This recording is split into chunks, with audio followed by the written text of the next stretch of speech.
ছোট্ট বন্ধুরা, তোমরা সকলেই জানো আমাদের প্রিয়তম নবী হজরত মুহাম্মদ সাল্লাল্লাহু আলাইহি সাল্লামের নাম বললে বা শুনলে সঙ্গে সঙ্গে বলতে হয় সাল্লাল্লাহু আলাইহি ওয়াসাল্লাম।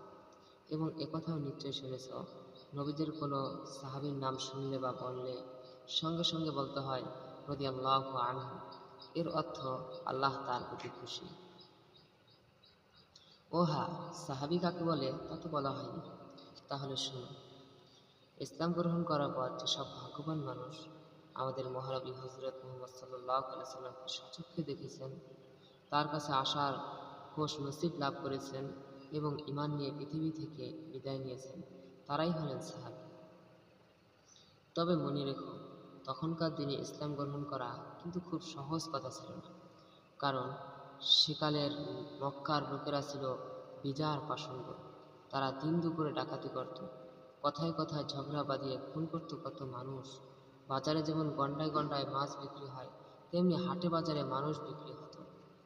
ওরা দাস দাসী, তাই কথায় কথায় মার খেত ওরা মনিবদের হাতে। কারো ঘরে কন্যা সন্তান জন্ম হলে তার নাকি অপমান হতো, তাই চাঁদের মতো ফুটফুটে মা মনিদেরকে জীবন্ত কবর দিয়ে ফেলত ওরা। আহ, কি যে চিৎকার করে আব্বু আব্বু বলে ডাকত ওরা, মায়ামাখা কচি কণ্ঠে, কিন্তু পাষাণদের মন গলত না। এর চাইতেও ভয়ঙ্কর বিষয় কি ছিল জানো? পবিত্র কাবা ঘরে ওরা হাতের তৈরি মূর্তি সাজিয়ে তাদের পূজা করত। তাও কি একটি দুইটি, 360টি। দেখো কত বড় বেঈমানি, কত বড় সাহস! আল্লাহর ঘরে মূর্তি! তোমরাই বলো, এত অবিচার, এত অন্যায় কি মেনে নেওয়া যায়? যায় না। আমাদের নবীজি সাল্লাল্লাহু আলাইহি সাল্লাম এসব অন্যায়ের প্রতিবাদ করলেন, আর অমনি খেপে উঠল তার বিরুদ্ধে সকলেই।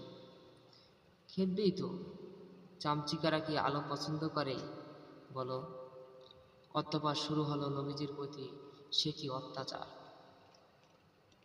একটি ঘটনা বলি। একবার আমাদের নবীজি সাল্লাল্লাহু আলাইহি সাল্লাম নামাজ পড়তে দাঁড়িয়েছেন পবিত্র কাবা ঘরের সামনে।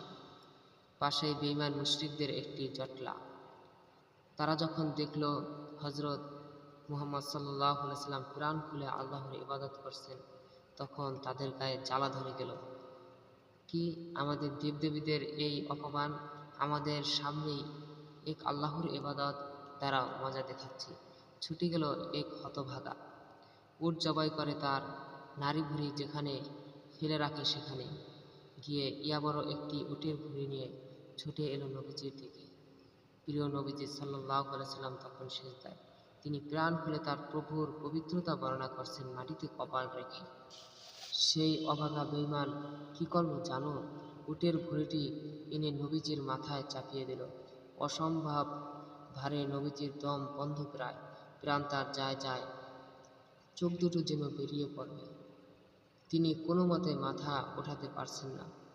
খবর পেয়ে দৌড়ে এলেন নবীজির আদরের দুলালি ফাতেমা রাদিয়াল্লাহু তাআলা আনহা। মাথার উপর থেকে টেনে সরালেন উটের ভুঁড়ি এবং বেঈমানদের বেশ কিছু তিতে কথাও বললেন। আচ্ছা, তোমরাই বলো, আমাদের নবীজি কি অপরাধ করেছিলেন সেদিন? আচ্ছা, তোমরাই বলো, আমাদের নবীজি কি অপরাধ করেছিলেন সেদিন? ওদের হাতে বানানো পাথরের তৈরি মূর্তিকে সিজদা করেননি, এই তো। আর ওদেরকে নিষেধ করেছেন মন্দ কাজ করতে, অন্যায়ভাবে কাউকে হত্যা করতে নিষেধ করেছেন। তাই তার প্রতি এই জুলুম। নবীজি সাল্লাল্লাহু আলাইহি সাল্লাম এই ভয়ঙ্কর দুর্দিনে যারা এসে তার পাশে দাঁড়িয়েছেন, তাকে বিশ্বাস করেছেন, জীবনের ঝুঁকি নিয়ে তাকে আগলে রেখেছেন, পদে পদে নির্যাতিত হয়েছেন, অত্যাচারে বাপদাদার ঘর বাড়ি ছেড়ে পালিয়ে গেছেন, এমনকি এমনকি নবীজির কথায় পবিত্র ইসলামের জন্য জীবন দিয়েছেন, শহীদ হয়েছেন। তোমরাই বলো, আল্লাহ কি তাদের প্রতি খুশি না হয়ে পারেন? পারেন না। তাই তিনি পবিত্র কোরআনে বলে দিয়েছেন, রাদিয়াল্লাহু আনহুম ওয়া রাদু আনহু। তিনি তাদের প্রতি খুশি, তারাও তাদের প্রতি খুশি।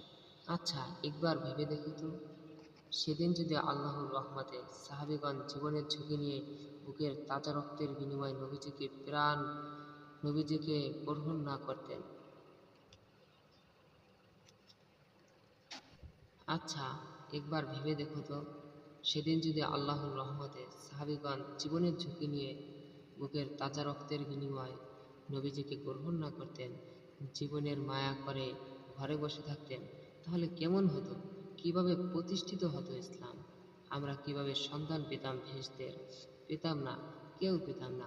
আমাদের প্রতি এত যাদের অনুগ্রহ, তাদের নাম শুনলে যদি একটু রাদিয়াল্লাহু আনহু বলে দোয়াও না করি, তাহলে খুব বেশি নিমক হারামি হয়ে যাবে না? নবীজি সাল্লাল্লাহু আলাইহি সাল্লাম এর দুর্দিনে নবীজির পাশে এসে যারা দাঁড়িয়েছিলেন এবং শেষ পর্যন্ত জীবন বিলিয়ে দিয়েছিলেন, তবু ছেড়ে যাননি নবীজিকে, তাদেরই অন্যতম হযরত হামজা রাদিয়াল্লাহু তাআলা আনহু। সম্পর্কে তিনি নবীজির চাচা, তিনি নবীজির দুধ ভাইও। বয়স ছিল দুজনের খুব কাছাকাছি, বেড়ে উঠেছেন একসাথে, শৈশব কৈশোর গেছে পাশাপাশি। তাই তিনি নবীজি সাল্লাল্লাহু আলাইহি সাল্লাম শুধু চাচা কিংবা দুধ ভাই ছিলেন না, ছিলেন অন্তরঙ্গ বন্ধু। দুজনই দুজনকে জানতেন, খুব ভালো করে জানতেন, পরস্পরে ভাবও ছিল বেশ। তাই মক্কার বিখ্যাত সম্ভ্রান্ত নারী হযরত খাদিজা রাদিয়াল্লাহু তাআলা আনহা আমাদের নবীজি সাল্লাল্লাহু আলাইহি সাল্লাম সততা, পবিত্র স্বভাব, মধুময় ব্যবহারে মুগ্ধ হয়ে যখন বিয়ের প্রস্তাব দেন, তখন নবীজি সাল্লাল্লাহু আলাইহি সাল্লাম বিষয়টি তার চাচাদেরকে বললেন। চাচারা শুনে তো ভীষণ খুশি, বিশেষ করে হযরত হামজা রাদিয়াল্লাহু তাআলা আনহু। এই খুশির সংবাদ শুনে হযরত হামজা রাদিয়াল্লাহু তাআলা আনহু সঙ্গে সঙ্গেই উঠে দাঁড়ালেন। নবীজিকে সঙ্গে করে চলে গেলেন হযরত খাদিজা রাদিয়াল্লাহু তাআলা আনহা এর বাবার কাছে বিয়ের প্রস্তাব নিয়ে। খাদিজা রাদিয়াল্লাহু তাআলা আনহা এর বাবা খুয়াইলিদ হযরত হামজা রাদিয়াল্লাহু তাআলা আনহু এর এই প্রস্তাব শুনে তো আনন্দে আটখান, রাজি এবং সঙ্গে সঙ্গে বিয়ে।